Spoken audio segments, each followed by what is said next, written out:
Hakuna Matata, my friend. Here is the Panasonic S1.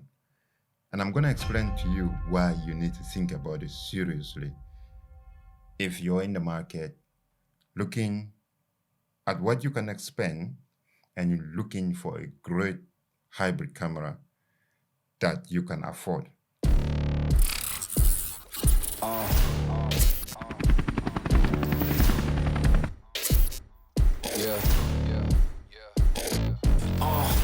Pardon me and my tone. You can't step to my throne. They ain't working like me. I did this on my own. You asking where we been. So the Panasonic S1, it was released in 2019. 2019. And initially I had the Panasonic GH5, but I want to go to a full frame. So when it was released, so I jump into that. One or two things why I jump into the Panasonic, because at that moment, the Panasonic S1 was the only camera, mirrorless full frame camera that can shoot 4K up to 60 frames per second. So I went for it and I bought it. In terms of image quality, is great image quality.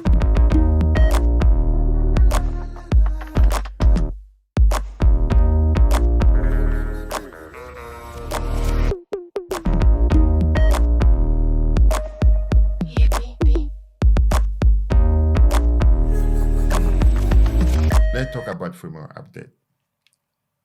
Last month, is it last month or March? In March, is it March or April? Yeah, I think in March or sometime. Panasonic has released a new firmware update for the Panasonic S1.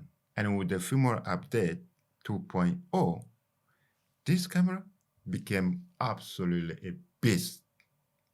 I'm telling you, it's a beast now. Let me explain to you. First, generally, this is a full frame camera. Is a L-mount Panasonic camera. Has, in terms of the megapixel, you got 24.2 megapixel. Is a hybrid camera. You have video capability and also you have picture capability. Quickly, let me touch on the picture capability. You shoot great picture with this one. You can shoot RAW, JPEG, and all those kind of things.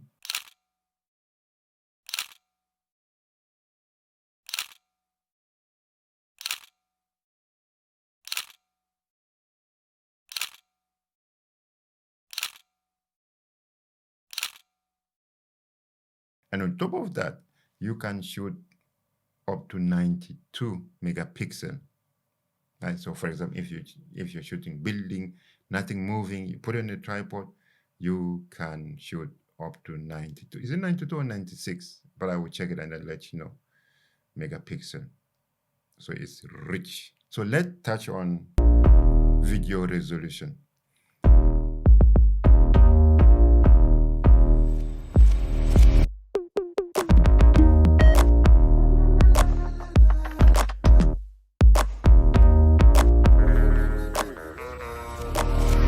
With the firmware 2.0, this Panasonic S1 became a base of a video camera. Why? Simple. Because the Panasonic S1 with the firmware 2.0, it turned from a 4K camera to a 6K camera. So if you feel the 6K is too big, you can even shoot 5.9K up to 30 frames per second. But if you think that 5K is too big, then you still have 4K that you can shoot. But in terms of the 4K, you can shoot 4K up to 60 frames per second. But if you want to shoot even higher frame rate, therefore you can shoot full HD up to 180 frames per second. Let's touch in terms of the bit rate. Yeah, you can shoot internally 10-bit 422 if you want, or you can shoot 8-bit 422 or 8-bit 420, the option is just there for you. Then with the V-Log, in terms of dynamic range, with the V-Log, you have 14 plus top of recording internally that you can do with the V-Log. Is that not enough? With the firmware 2.0, you can shoot raw 12-bit externally, for example, in such things such as the Ninja V, you can shoot raw 12-bit externally. Like I said, the firmware, Panasonic turned this 4K camera into a piece of video camera in top of the picture. Right? So you may say, okay, then that's too much. So how are you gonna be? What is about the recording medium? So you got two slot card, one that can take SQD or even CF Express Type B in a one slot that you can use those two cards, or in another slot you can use SD card, US2, US1, USS1 or USS2. You have that option. So with the CF Express card, you can shoot the 6K, 5K, and all those kind of things with CF Express card. I have CF Express card in here. That's how I use to shoot that. Yeah. In terms of the audio, if you get this XLR adapter, is electronic, and also the Schumann of the Panasonic S1 is also electronic. So you connect this one, you turn the S1 audio input as a full XLR input, and you get great sound. You can adjust. You get phantom power here. It's absolutely just wonderful. So you record your audio straight away into here. Yes, there is one or two things. I mean, for example, the thing that downside is that hasn't got a flip out screen, but tilted screen. So because it's a hybrid camera, so they went for that. Well, one important thing, the IBIS, the in-body image stabilization of this, I think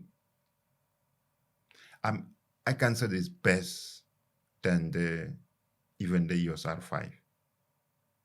I'm telling you, when you have it, when you use even handheld, it's like smooth. I think Panasonic got the IBIS one. I think they're top on it. So what about the autofocus? Yes, as I said in the beginning, the autofocus when it started, the autofocus so bad, but they have improved step by step in terms of the autofocus. It's not as bad. No, sorry, not that. It's not as good as the Panasonic, as the Canon EOS R5 or the Sony A7S III, but you can rely on it now.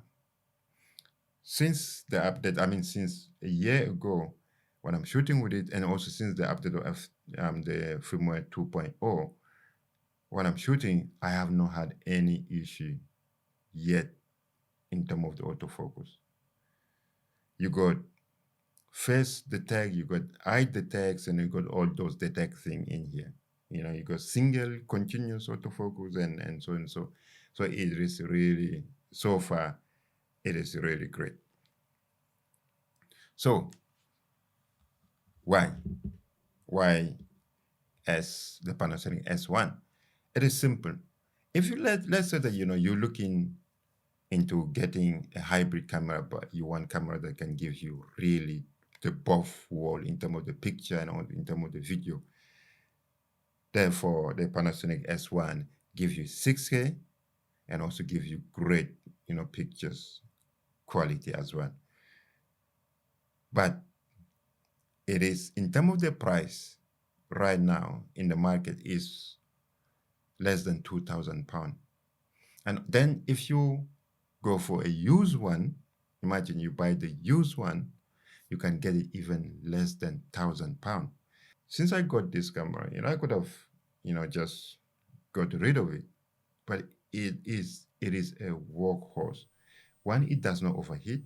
I have never had it overheat. Right. Sometimes I record, I put it, I use it. That's my go-to when it comes down to using Zoom, live streamings, and all those kind of things. That is the camera that I use.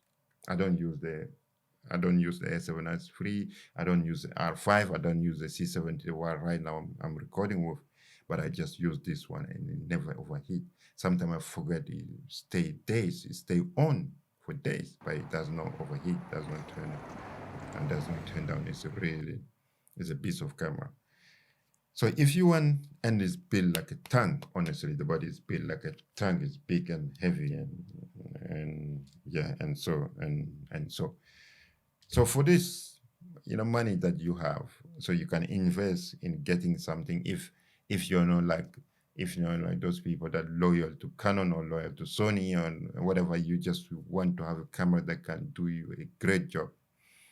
So then, this one it will be.